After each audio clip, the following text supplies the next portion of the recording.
The weigh-ins for UFC Vegas 38 are over. 3 people missed weight. None of that affected my bets. I'm going to walk you through my bets for UFC Vegas 38, Santos versus Walker. Just a reminder, these are my bets, my actual money. This is what I did with my money. This isn't just some fake video for views or clicks giving you some random advice telling you what to do.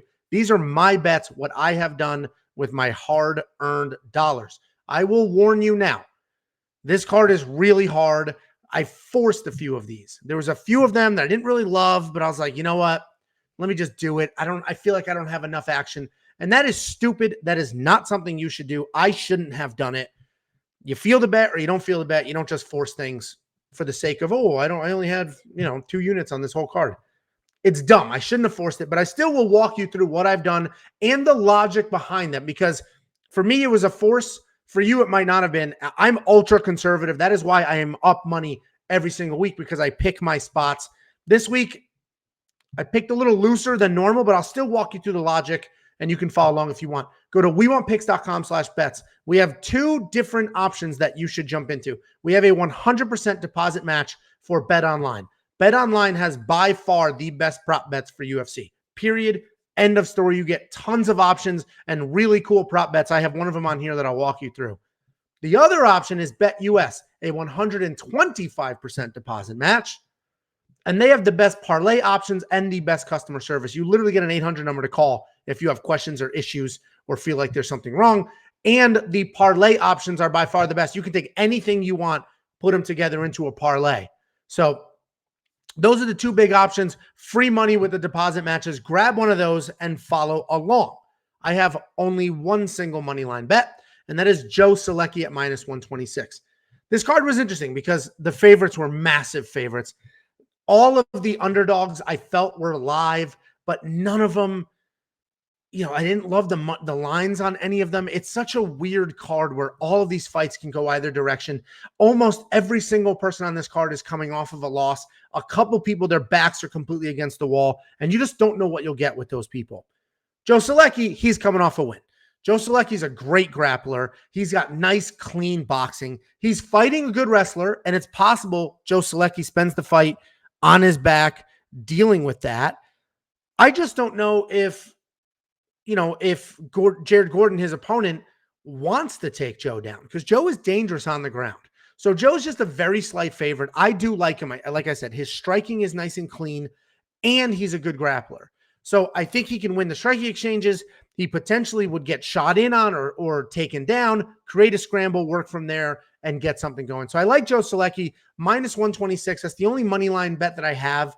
I honestly was thinking Aspen Ladd for money line, but I wanted to wait till weigh-ins because of such a long layoff, and she missed weight. I just don't want to touch it, right? I just don't want to touch it. Her only loss in her career is because of a bad weight cut. This might be one of those spots, right? I didn't bet the other side of that. I didn't bet on Macy Chiasson because I think Aspen Ladd beats the crap out of her. But with the weight miss, I'm just not confident enough. I just, there's too many question marks there, and there weren't a ton of props. I just said BetOnline has the best props. They're holding the props for that fight and a few others because even the matchmakers, even the odds makers don't know what to do with some of these. So I didn't bet that fight at all. I would have an Aspen Ladd moneyline bet if she looked good and made weight easily, but she didn't, so I don't. The rest are prop bets, and you guys know I've been loving my round lines. When you get a fight where you're not positive who's going to win, right? I do a pick show. I break down fights. This person is good at this. This person is good at that. This is what's going to happen. And then I make a pick. But picks and bets are very different things. I picked Oliveira against Price. I just think Alex Oliveira or Oliveira has more experience. He's fought at a higher level. He's fought the higher level of competition, and he has more tools. But he's inconsistent and he's unreliable. And I can't put my money on him because he is inconsistent and he's unreliable. But what I can put my money on is that these two are tough. These two are savages. These two will go at it. And I like the over on 1.5 rounds. I liked it so much I did 2 units, and that was a mistake. So I did a 1-unit bet on it earlier in the week as soon as I saw it. And then today I put another unit on it because I didn't see that I already had a unit on it. So I ended up with 2. I debated just not showing you that I had 2 and leaving it at 1 because what I don't want to do is convey I'm so positive in this that I put 2 units, because that's not the case. It was literally an accident that I have 2 units on it. But full transparency, right? What am I if I'm not honest and transparent with you guys every week? So I have 2 units on it. Again, 1 unit was an accident. I have Betcha at plus 3.5 points at plus 190. Let me explain what that is. I mentioned you go to wewantpicks.com/bets. Go to the bet online, jump into that link, grab the promo, and they have the best prop bets. And this is one of them. What this is saying is that if Betcha wins 1 round, she only needs to win 1 round, I will plus 190 my money. That's it. She can lose the fight. She just has to win a round. Then I will almost double my money. I only put a half a unit on that because I think it is a tall task. But let's be real. Betcha is impossible to take down. She is tough as hell. She doesn't get finished, not often at least. She's tough as hell, and she has only fought some of the best women on the planet. Look at her losses. It's just some of the best women on the planet. A true veteran, tough as nails, phenomenal takedown defense, will get in the pocket and fight dirty. Her opponent likes to fight long and clean, and Betcha will get in there, make it dirty. Her opponent will look to take her down and probably be unsuccessful many times. And all we need is 1 round of her taking shots and not getting them. Betcha will get that round on the judges' scorecards, and I'll double my money for the most part because I got 3.5 points. Again, all I'm doing is buying a round. They total up all the scores. I add 3.5 points to it. That gets me a round. And now a 29-28 loss for Betch. Add some points, and it's a win for me. So I have that bet there on Betcha.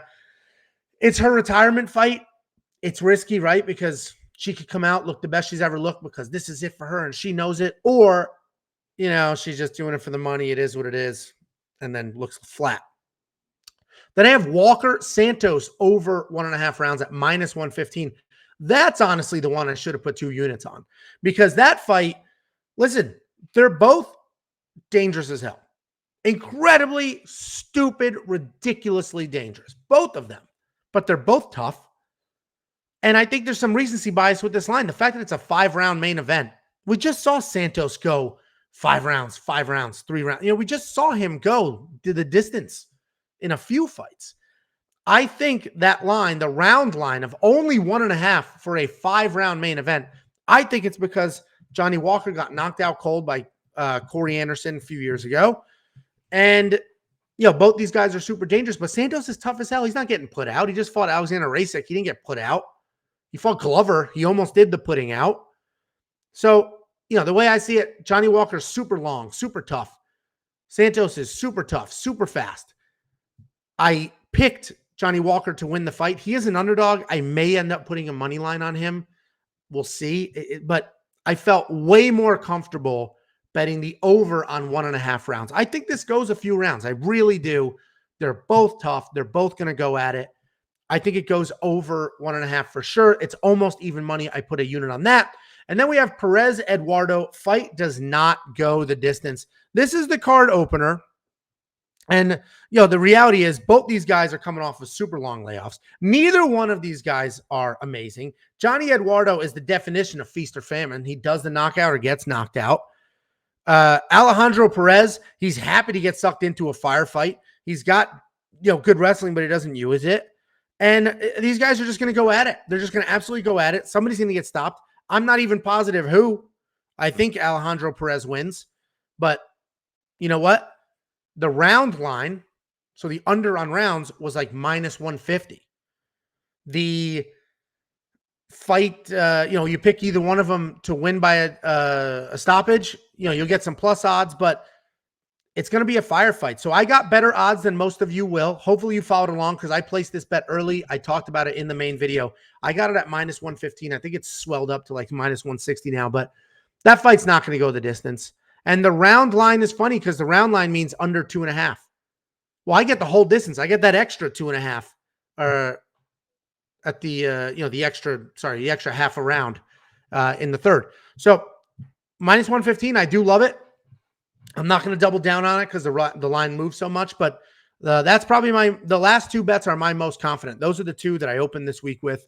The others I added along the way. Follow along, wewantpicks.com/bets and grab a promo. There's literally free money there. And if you're betting every single week, even if you have your own preferred sports book, jump into our links, get some free money, and pick your shots. I don't do every single one of my bets on the same website.